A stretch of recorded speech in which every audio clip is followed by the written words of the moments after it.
there were some people who thought it should have been stopped at the end of the third round. Some people thought it was stopped at the end of the third round. Well, I did at first, yeah.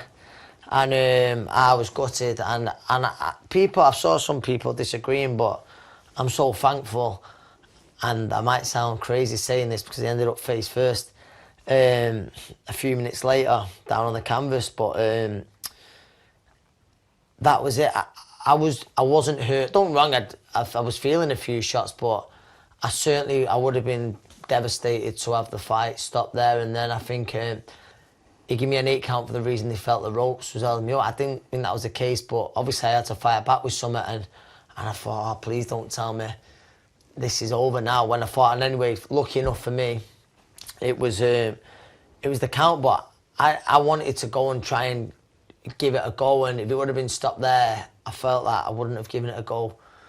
Although I was trying, it was, and I suppose it's not about just what people think, but I didn't want to have gone out there, and even, to be honest, even after I'd been knocked out, I still felt he had so much more in the tank. But if it would have ended in the third round, yeah, it would have been, I would have rather have been knocked out the way I was than to have been stopped at the end of the third. What the finishing punch caught you high on the side of the head? Yeah, around sort of the temple area. Did you know that was it when he hit you, that it was game over? Do you know what the strange thing was? Just I remember I knew the moment he hit the floor, so the count would have been on around 2, or just after the count on 2. I knew what shot he'd hit me with, how he'd set me up.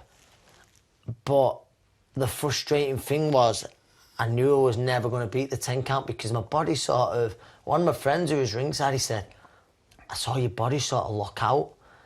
And I've never been tasered, but I can imagine it was something like that. And nothing you could do. And I remember being on the floor, I remember being embarrassed, thinking, this doesn't look good, and I'm never going to beat the count. I think on the ref cam, you can sort of see Jack Reed, I'm talking to him, and I'm going, I'm fine.